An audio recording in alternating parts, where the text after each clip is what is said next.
হাদিস শরীফে এসেছে একজন মুশরিক হুজুর সাল্লাল্লাহু আলাইহি ওয়াসাল্লামের কাছে এসেছেন, এক কাফির, তার হাতে একটা ভাঙা মূর্তি। হুজুর সাল্লাল্লাহু আলাইহি ওয়াসাল্লাম তাকে প্রশ্ন করলেন, তোমার এই মূর্তিটাকে কে ভাঙল?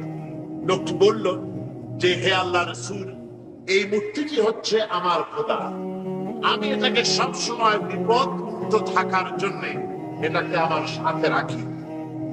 তো এটাকে বগল দাবা করে আমি যাচ্ছিলাম, যাওয়ার পথে আমার ন্যাচারাল কল, প্রকৃতির ডাক, পেশাব পায়খানা জাতীয় কিছু একটা করতে হবে আমাকে।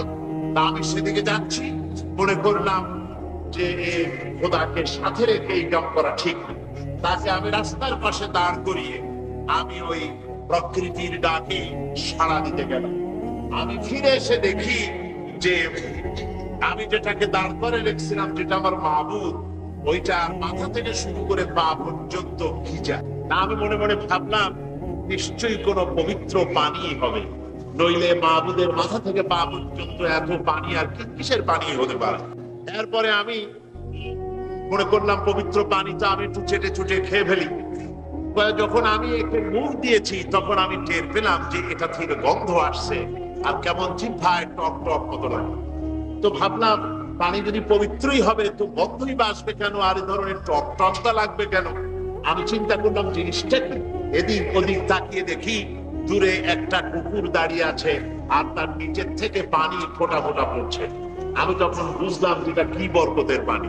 তখন মুশরিক লোকটি বলছে যে, আমার মেজাজটা এত খারাপ হয়ে গেল।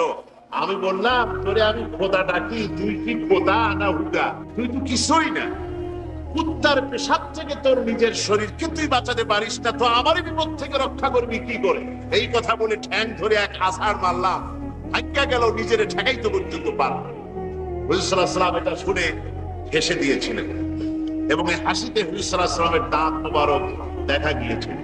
তো বন্ধুগণ, এই বিষয়টি হচ্ছে আল্লাহ পাক খুব স্পষ্ট করে বলছেন যে ওরা আমাকে ছেড়ে দিয়ে যাদেরকে ডাকে ওদের কোনো শক্তি নাই, ওরা নিজেরা সৃষ্ট, ওরা কিছুই সৃষ্টি করতে পারে না। ওরা, আল্লাহ কত পরিষ্কার করে বলছেন যে ওয়ালা ইয়ামলিকুনা লিআনফুসিহিম দাররা ওয়ালা নাফা, ওরা নিজেদের কল্যাণ অকল্যাণের কোনো ইখতিয়ার রাখে না। ওই মূর্তির গায়ে পেশাব করলো, ছেড়ে দিবার না। কুত্তা তো দূরের কথা, ছোট্ট প্রাণী মাছি যদি ওদের মাবুদ, যেটাকে ওরা পূজা করে, ওই মাবুদের নাকে বসে যদি মুখের ভিতরে পায়খানা করে, অথবা ওদের সামনের খাদ্য খাবার মাছিতে পড়ে যদি নষ্ট করতে থাকে, তো এতগুলি হাত ওদের সাথে আছে, একটা হাত বা একটা আঙ্গুল নাড়া দিয়ে একটা মাছিও কি উড়িয়ে দেওয়ার ক্ষমতাটা রাখে? কি বলেন, পারে? পারে। আল্লাহ বলেন কোন ক্ষমতা এদের নাই।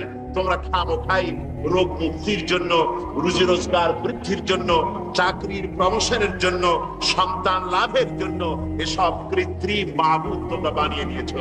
যেরকম নাউজুবিল্লাহ শুনুন না করে কোথায় এসব চিন্তায় একেবারে ব্যাকুল হয়ে পড়তাম। কিন্তু আমরা যখন বড় হয়েছি, লেখাপড়া শিখেছি, তখন দাদি নানির ওই সমস্ত কথা আমরা কি এখনো বিশ্বাস করি নাকি? এই কথাগুলি বুঝাবার জন্যই সূরা ফুরকানে এই আয়াতের মধ্যে আল্লাহ রাব্বুল আলামিন তাওহীদ এবং শিরককে স্পষ্ট করে দিচ্ছেন যে তাওহীদ হচ্ছে সেইটা যেটা মানুষ একমাত্র সমস্ত ব্যাপারে আনুগত্যের মস্তক অবনত করবে আল্লাহর কাছে, যা চাইবার সবটা চাইবে আল্লাহর কাছে, আর কারো কাছে না। আর কারো কাছে মাথা পাততে গেলে সেটাই শিরকের অন্তর্ভুক্ত হয়ে যেতে হবে। সবকিছুই আল্লাহ পাককে বলতে হবে। আমার বন্ধুগণ, আল্লাহ পাক হচ্ছেন এমন এক শক্তি যিনি মানুষের ভালো মন্দ সবকিছু তিনি করেন। আল্লাহ তার রাসূলকেও বলেছেন যে আপনার যদি কোনো ক্ষতি আল্লাহ পাক করেন, কেউ সে ক্ষতি থেকে আপনাকে বাঁচাতে পারবেন না। আর আল্লাহ যদি আপনাকে কোনো মঙ্গল দেন, কোনো ভালাই আপনার কিসমতে লিখে রাখেন, তার থেকে পৃথিবীর কেউ আপনাকে সে ভালো থেকে, সে ভালাই থেকে আপনাকে বঞ্চিত করতে পারবে না। এটাই ঈমান হওয়া উচিত, এটাই আমাদের ঈমান হওয়া উচিত যে আল্লাহ পাক যদি আমার জন্য কোনো খারাপ ঠিক করে রাখেন, কোনো বিপদ যদি নির্দিষ্ট করে রাখেন, গোটা পৃথিবী আমাকে সেই বিপদ থেকে বাঁচাতে পারবে না। আর যদি আল্লাহ পাক আমার কোনো কল্যাণ চান, আমাকে ভালো করতে চান, তাহলে গোটা পৃথিবী সেই কল্যাণ থেকে আমাকে বঞ্চিত রাখতে পারবে না। এটাই হবে ঈমান। যেহেতু আল্লাহ পাক এমন ক্ষমতা তার বান্দাদের উপরে, স্ত্রী তো বাছা, সন্তান কেমন করে হবে? আল্লাহ রাব্বুল আলামিন বললেন কাযালিক, এইরকমই হবে। যেমন করে আল্লাহ পাক আকাশ সৃষ্টি করেছেন, জমিন সৃষ্টি করেছেন, তোমার সৃষ্টি করেছেন, তোমার সন্তান এইরকমই হবে। সুবহানাল্লাহ। সুতরাং পয়গম্বরেরা সন্তান চেয়েছেন আল্লাহর কাছে, আর মুসলমানের হলো কি? কপাল পোড়া মুসলমান কবরের কাছে গিয়ে কয়, ইয়া খাজা মেরা মতলব কো পুরা কর দে। উনি আপনার মতলব কি করে পুরা করবেন? ওনার মতলবই তো পুরা করেছেন আল্লাহ রাব্বুল আলামিন। কে পুরা করেছেন? আল্লাহ রাব্বুল আলামিন পুরা করেছেন। মানুষেরা বোঝে না, না বুঝে তারা গান বানিয়েছে। কেউ ফেরে না কি খালি হাতে খাজারে তোর, দেখছেন কাণ্ড সকলের মুখস্থ। তো এই কথাটা বিশ্বাস করো একটা শিরক। কেউ ফেরে না খালি হাতে খাজারে তোর দরবারে, এই কথাটা বিশ্বাস করা শিরক। যারা বলেন এটা বিশ্বাস করা কি? শিরক। তাহলে কেউ খালি হাতে ফেরে না, তাহলে বোঝা যাচ্ছে উনি দেন, ওনার দেওয়ার কোনো ক্ষমতা নাই। দেওয়ার সবটুকু ক্ষমতা আমার আল্লাহ। দেওয়ার ক্ষমতা কার? আল্লাহ পাক, তার কাছেই চাইতে। আমার বন্ধুগণ, আল্লাহ রাব্বুল আলামিন এই জন্য পরিষ্কার করে বলেছেন, ওয়ামান ইয়াদউ মা'আল্লাহি ইলাহান আখারা লা বুরহানা লাহু বিহি। আল্লাহ রাব্বুল আলামিন বলেন, যারা আল্লাহর সাথে অন্যদেরকে যারা শরীক স্থাপন করে, তাদের কাছে কোনো দলিল নাই, কোনো যুক্তি নাই, কোনো দলিল নাই। কেন চাও ওদের কাছে? জিজ্ঞাসা করবেন, আন্দাজে এক একটা বলবে, কোনো দলিল নাই তাদের কাছে চাওয়া। এই পৃথিবীতে সবচাইতে বড় গুনাহ কোনটা বলুন? বলতে পারবেন সবচাইতে বড় গুনাহ কোনটা? শিরক। হযরতে লোকমান হাকিম, হযরতে লোকমান তার সন্তানদেরকে ডেকে বলছেন, ওয়াইয ক্বালা লুকমানু লিবনিহি ওয়া হুয়া ইয়াইযুহু ইয়া বুনাইয়া লা তুশরিক বিল্লাহ ইন্নাশ শিরকা লাযুলমুন আযীম। হযরতে লোকমান তার সন্তানদেরকে ডেকে বললেন, ও আমার সন্তানেরা, ইয়া বুনাইয়া, হে আমার প্রিয় সন্তানেরা, লা তুশরিক বিল্লাহ, খবরদার আল্লাহর সাথে কাউকে শরীক স্থাপন করো না। সাবধান, আল্লাহর সাথে কাউকে অংশীদার বানিও না, কাউকে শরীক বানিও না। ইন্নাশ শিরকা লাযুলমুন আযীম, নিঃসন্দেহে শিরক হচ্ছে মস্ত বড় অপরাধ, মস্ত বড় জুলম। তার কারণ কি? কারণ হচ্ছে, আমি এই দৃষ্টান্তটা মাঝে মধ্যে দিয়ে থাকি, আপনাদের হয়তো মনে পড়বে, আবারও আমি সে কথাটা শুনাই। দেখুন, স্ত্রী স্বামীর সাথে যে ধরনের প্রেম বিনিময় করে, যেমন ইনিয়ে বিনিয়ে ভালোবাসা প্রকাশ করে, এইভাবে যদি স্বামীর সামনে আরেকটা পুরুষের সাথে, অথবা স্বামীর অগোচরেও আরেকটা পুরুষের সাথে ইনিয়ে বিনিয়ে কথা বলে, ভালোবাসা প্রকাশ করে, আর এই খবর যদি স্বামীর কাছে হয় অথবা স্বামীতে দেখে, তাহলে এটা স্বামী কি বরদাস্ত করবে? করবে না। কোন দুশ্চরিত্র স্বামী ওটা বরদাস্ত করবে না। স্বামী মনে করে যে আমার চরিত্র যতই খারাপ হোক, বউটা ভালো থাকা চাই। কোন দুশ্চরিত্র স্বামী ওটা বরদাস্ত করবে না। আচ্ছা, স্বামী যেটা বরদাস্ত করবে না, তার স্ত্রী আর একজনের সঙ্গে প্রেম করবে, স্বামী বরদাস্ত করবে না। কেন করবে না? স্ত্রী যে সুন্দর মুখের হাসি, এই হাসি এটা কি স্বামীর তৈরি? বলেন। তার সুন্দর চোখ, তার ভুরু, তার মাথার চুল, তার স্বাস্থ্য, তার রূপ, তার যৌবন, এর কোনো কিছুতে ওই স্বামীর কোনো অবদান আছে? কোনো অবদান আছে? নাই। সামান্য সামান্য কিছু অবদান আছে। চেহারাকে আরো সুন্দর করার জন্য কিছু প্রাসাধনী খরিদ করে দিয়েছে, ছোট চুল থাকলে কিছু পরচুলা কিনে দিয়েছে, কিছু কাজল, কিছু লিপস্টিকের ব্যবস্থা করেছে। এই সামান্য একটু কাজল দিয়া আর একটুখানি লিপস্টিক কিনে দিয়া যদি এত বড় দাবি হয় যে ওই স্ত্রী আপনি ছাড়া আর কারো সাথে মিষ্টি হাসি দিতে পারবে না, তাহলে এবার চিন্তা করেন, ওই হাসিতে আপনার অবদান নাই, স্ত্রীর রূপ যৌবনে স্বাস্থ্যে আপনার কোনো অবদান নাই, 4 পয়সার একটা লিপস্টিক কিনে দিয়ে 5 টাকা দামের একটা কাজল কিনে দিয়া যদি এত বড় দাবি হয়, আপনি ছাড়া কারো সাথে হাসতে পারবে না, প্রেম নিবেদন করতে পারবে না, তাহলে যে রব্বুল আলামিন মানুষের এই সৌন্দর্য তৈরি করলেন, জীবন দিলেন, সুন্দর চোখ দিলেন, মুখ দিলেন, নাক দিলেন, রূপ দিলেন, যৌবন দিলেন, ওই আল্লাহ ছেড়ে দিয়ে, আল্লাহকে বাদ দিয়া অন্য কারো কাছে হাত পাতলে, মাথা নত করলে আল্লাহ রাব্বুল আলামিন বরদাস্ত করতে পারেন না। কারো সামনে মাথা নত করতে পারো না।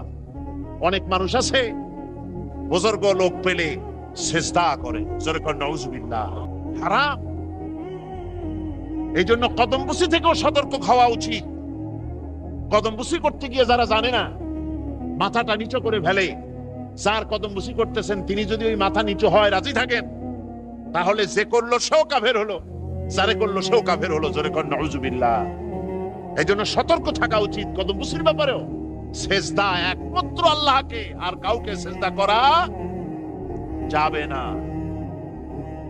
আমার ভাইয়েরা, আল্লাহ রাব্বুল আলামিন কোরআনে কারীমে মুশরিকদের ব্যাপারে, যারা শিরক করে তাদের ব্যাপারে সুন্দর একটা যুক্তি দিচ্ছেন। আল্লাহ বলছেন, وَمَن يُشْرِكْ بِاللَّهِ فَكَأَنَّمَا خَرَّ مِنَ السَّمَاءِ فَتَخْطَفُهُ الطَّيْرُ أَوْ تَهْوِي بِهِ الرِّيحُ فِي مَكَانٍ سَحِيقٍ।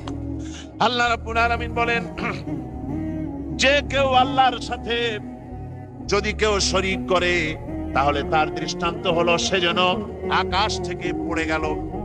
আকাশ থেকে যখন সে পড়ে গেল, হয় কোনো পাখি তাকে ছো মেরে নিয়ে গেল, অথবা বাতাসে তাকে বিন্দু বিন্দু করে বিভিন্ন স্থানে তাকে উড়ায় নিয়ে গেল। অর্থাৎ আল্লাহকে বাদ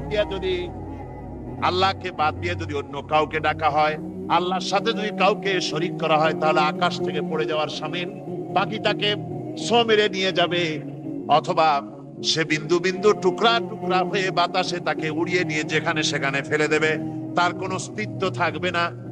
ঠিক এমনি করে যে ব্যক্তি আল্লাহর সঙ্গে শরীক করবে, ওই ব্যক্তির সঙ্গে আল্লাহর কোনো সম্পর্ক থাকে না। আল্লাহ রাব্বুল আলামিন এই শিরকের গুনাহ কখনো ক্ষমা করে দেন না। তাই প্রত্যেকটি মানুষের চিন্তা করতে হবে যে একমাত্র আল্লাহ রাব্বুল আলামিনের সঙ্গে শরীক করা যাবে না, তার ইবাদতে কাউকে অংশীদারিত্ব দেওয়া যাবে না। মহান আল্লাহ রাব্বুল আলামিন তিনি পরিষ্কার করে বলছেন, ওয়াজআলু লিল্লাহি আনদাদান লিয়ুদিল্লু আন সাবিলিহি কুল তামাত্তাউ ফাইন্না মাসীরাকুম ইলান নার। আর তারা আল্লাহর কিছু সমকক্ষ বানিয়ে নিয়েছে, যেন তারা তাদেরকে বিভ্রান্ত করে দেয়। অর্থাৎ যাদের আল্লাহকে বাদ দিয়ে যাদের আনুগত্যরা করছে, যাদের কাছে দোয়া করতেছে, এরা তাদেরকে বিভ্রান্ত করে দিচ্ছে। আল্লাহ পাক বলছেন, ওদেরকে বলো, কুল তামাত্তাউ, ফুর্তি করো, মজা লুটে নাও, যা খুশি তাই করো, ফাইন্না মাসীরাকুম ইলান নার। এরপর তোমাদের জায়গা হলো জাহান্নামে। যারা শিরক করে আল্লাহর সাথে, তাদের জায়গা কোথায়? যারা বলেন কোথায় জায়গা? আল্লাহ পাক আবার বলছেন, মান ইউশরিক বিল্লাহি ফাকাদ হারামাল্লাহু আলাইহিল জান্নাহ ওয়া মাওয়াহুন নার ওয়া মা লিয-যালিমিনা মিন আনসার। যে ব্যক্তি আল্লাহর সাথে শিরক করে, আল্লাহ রাব্বুল আলামিন তার জন্য জান্নাত হারাম করে দেন। নাউযুবিল্লাহি মিন যালিক। আল্লাহ এর থেকে আমাদেরকে বাঁচান, জোরে বলেন আমিন। যে ব্যক্তি শিরক করবে, তার জন্য আল্লাহর বেহেশত কি? হারাম হয়ে যাবে। আল্লাহর জান্নাত হারাম, আর জাহান্নাম হবে তার একমাত্র ঠিকানা। আর জালিমদেরকে আল্লাহ পাক কখনো, জালিমদের কোনো সাহায্যকারী হয় না, আর কিয়ামতেও তাদের কোনো সাহায্যকারী হবে না। আমার ভাইয়েরা, সুতরাং এই শিরক থেকে আমাদেরকে বাঁচতে হবে, শিরক থেকে বাঁচতে হবে। আমার দেশের লোকেরা বহুত শিরক করে, না বুঝে আন্দাজে এক একজনকে মনে করে যে উনি আল্লাহর প্রতিনিধি মনে করে বসে, যে আল্লাহর রিপ্রেজেন্টেটিভ, উনি আমাকে সন্তান দেবে, আমার চাকরির প্রমোশন দেবে, আমার স্বাস্থ্য ভালো বানায় দেবে, আমাকে সন্তান দেবে, আমাকে ব্যবসার উন্নতি দিবে, এই নিয়ত করে কারো কাছে এই ধরনের আনুগত্য করা, আবার কবরের কাছে ধরনের যাওয়া, এটা মস্ত বড় অপরাধ। মনে রাখবেন, এই অপরাধ থেকে আমাদেরকে রক্ষা পেতে হবে, আমাদেরকে বাঁচতে হবে। আল্লাহ রাব্বুল আলামিন কোরআনে কারিমে বলেছেন, শিরক বাদে আর যত গুনাহ আছে আল্লাহ রাব্বুল আলামিন ইচ্ছে করলে তা মাফ করবেন, কিন্তু শিরকের গুনাহ আল্লাহ রাব্বুল আলামিন ক্ষমা করে দিবেন না। মারাত্মক ব্যাপার এই শিরকটা, মারাত্মক ব্যাপার। যদি আমরা কি আল্লাহর সাথে দেখা করতে চাই? কি বলেন, বুঝেন না? আমরা কি আল্লাহর সাথে দেখা করতে চাই? এইবার বুঝেছেন। আল্লাহ রাব্বুল আলামিন বলেন, ফামান কানা ইয়ারজু লিকা রাব্বিহি ফালইয়ামাল আমালান সালিহান ওয়ালা ইউশরিক বিইবাদাতি রাব্বিহি আহাদা। আল্লাহ রাব্বুল আলামিন বলেন, যদি কেউ তোমাদের ভিতর থেকে যদি কেউ আমাকে আমার সঙ্গে দেখা করতে চায়, তোমরা যদি আমার সঙ্গে দেখা করতে চাও, তাহলে নেক কাজ করো, আর খবরদার আমার ইবাদতের সঙ্গে, আমার গোলামির সাথে কাউকে শরীক স্থাপন করো না, কাউকে ডেকো না। আমার ইবাদত একমাত্র আমারই করবে, আর কাউকে এর সঙ্গে শরীক বানাবে না। ফালা তাদউ মা'আল্লাহি ইলাহান আখারা ফাতাকুনা মিনাল মুআযযাবিন। আমি আমাকে বাদ দিয়া অন্য কাউকে যদি ডাকো, আমার সাথে যদি ইবাদতে শরীক করে দাও, তাহলে মনে রেখো অবশ্যই তুমি শাস্তি পাবে, যারা তাদের মধ্যে তুমি গণ্য হয়ে যাবে। আমি ছাড়া কাউকে ডেকো না, আমার কাছেই বলো, তোমার যত প্রয়োজন সব আমাকে বলো, যা দরকার। হাদিস শরীফে এসেছে, সামান্য স্যান্ডেলের ফিতা গাছা যদি ছেড়ে যায়, মানুষের কাছে চাইও না, আল্লাহ রাব্বুল আলামিনের দরবারে হাত পাতো, রব্বুল আলামিন তোমার স্যান্ডেল কেনার পয়সা জুগিয়ে দেবেন। জোরে বলেন সুবহানাল্লাহ। যা দরকার তার কাছেই চাও, হাত তার কাছেই পাতো। ওই যে সম্রাট শাহজাহানের কথা আমি আপনাদেরকে শোনাই, ফকির একটা ঘুরতেছে সারাদিন। এক লোক বলছে যে, আপনি এত, হে ফকির, তুমি এরকম করে ঘুরছো সারা জীবন, বুড়া হয়ে গেছো খয়রাত করতে করতে, ছোটবেলা থেকে তোমার ভিক্ষা করতে দেখি, আর কতকাল ভিক্ষা করবে? পর্বটা কি? ওই যে বাদশার কাছে যাইতে পারো না, বাদশার কাছে গেলে এমন ভাবে দিবে, অনেক দিবে, নিয়ে কুড়াইতে পারবা না, তোমার আর জীবনে ভিক্ষা করা লাগবে না। ফকির চলে গিয়েছে, কোথায় পাবো বাদশারে? দেখো মসজিদে পাবা, এখন তিনি নামাজ পড়তেছে। চলে গিয়েছে সেখানে, যায় মসজিদের বারান্দায় দাঁড়ায় দেখে সম্রাট শাহজাহান হাত পেতে মোনাজাত করতেছেন, চোখের থেকে পানি পড়ে দাড়ি ভিজে ভিজে পড়তেছে। মোনাজাত শেষ করে বাদশা যখন বাইরে নেমেছেন, তখন ফকির তাকে সালাম দিয়ে চলে যাচ্ছে। বাদশা বলছেন, তুমি আমাকে সালাম দিয়ে চলে যাচ্ছ, তুমি তো ভিক্ষুক, তা আমার কাছে তো সমস্ত ভিক্ষুকরাই আমার কাছে চায়, ভিক্ষুক তো ভালো, ধনীরাও আমার কাছে চায়, তুমি ভিক্ষুক মানুষ, আমার কাছে কিছু চাইলে না, সালাম দিয়ে চলে যাও। ফকির বলতেছেন, যা পানা, সত্যি কিছু চাইতে এসেছিলাম, কিন্তু আমি আপনাকে দেখার পরে আমার চিন্তার পরিবর্তন হয়ে গেছে। আমি তাকিয়ে তাকিয়ে দেখলাম মসজিদের ভেতরে আমি চাইতে এসেছি দিল্লির সম্রাট শাহজাহানের কাছে। যেই সম্রাট, দিল্লির সম্রাট যার কাছে আমি চাইতে এসেছি, আমি তো দাঁড়ায় আছি, কান্দি না, কিন্তু আমি দেখতেছি যার কাছে আমি চাইতে এসেছি তিনি যেন আবার কোন সম্রাটের কাছে আমার চাইতেও দারুণ ভিক্ষুকের মতো হয়ে চোখের পানি ফেলে ভিক্ষা চাইতেছে। মনে মনে ভাবলাম, মানুষের কাছে ভিক্ষা চাইবো না কোনদিন আর। বাদশা কান্দে, যেই বাদশার কাছে, ওই সম্রাটের সম্রাট, রাজা ধীরাজ, আল্লাহর কাছে ছাড়া কারো কাছে জীবনে আর হাত বাঁধবো না। আমার বন্ধুগণ, তাই প্রত্যেকটি মুসলমানের নিয়ত হওয়া উচিত, কোন কবরের কাছে গিয়া জীবনে কিছু চাইবো না, কোন বুজুর্গের কাছে গিয়া কিছু চাইবো না, সব চাইবো আল্লাহর কাছে। কার কাছে চাইবো? আল্লাহর কাছে চাইবো।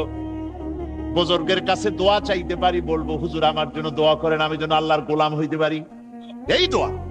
আপনি আমার জন্য দোয়া করেন, আমি যেন আল্লাহর গোলাম হতে পারি, আমি যেন শেখ মুক্ত হতে পারি। বাস বাবা আমারে সন্তান দেন, আমার চাকরি দেন, না এ কথা আমরা বলবো না। আমরা মুসলমান, আমাদের বলতে হবে একমাত্র আল্লাহর কাছে, একমাত্র আল্লাহর শরণাপন্ন হতে হবে।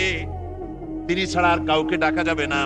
হুয়াল হাইয়্যু লা ইলাহা ইল্লা হুয়া ফাদউহু মুখলিসিনা লাহুদ্দিন আলহামদুলিল্লাহি রাব্বিল আলামিন। হুয়াল হাইয়্যু, তিনি চিরঞ্জীব, যার কাছে আমরা চাইবো তিনি আগামীকাল মরে যাবেন না। সুবহানাল্লাহি ওয়া বিহামদিহি। ওয়াল হাইয়ুল কাইয়্যুম, সদা জাগ্রত চিরঞ্জীব, যিনি ঘুমানো না। আমি যদি রাত্রে চাই, আল্লাহ ঘুমায় থাকবে, শুনবে না নাকি? গভীর রাত্রে আমরা আল্লাহর কাছে কিছু চাইবো আর আল্লাহ থাকবে ঘুমাইয়া, এরকম হবে নাকি? এরকম হবে না। আবার আমাদের যখন দিন, বুঝলাম রাতের বেলা আল্লাহ বিশ্রাম করেন, ধরে নিলাম দিনের বেলায় আল্লাহ বান্দার কথা শোনেন, তাহলে দিন রাত্রের তো কত পরিবর্তন আছে। আমাদের দেশে ঢাকায় যখন দুপুর 12টা, তখন নিউ ইয়র্কে তখন রাত 11টা বা 12টা, সম্পূর্ণ উল্টো। তো এক জায়গার মানুষে চাইবে আর এক জায়গায় আল্লাহ তখন ঘুমায় থাকবে, আবার আর এক জায়গায় চাইবে আল্লাহ তখন সজাগ থাকবেন। আল্লাহর কি এইরকম নাকি? না।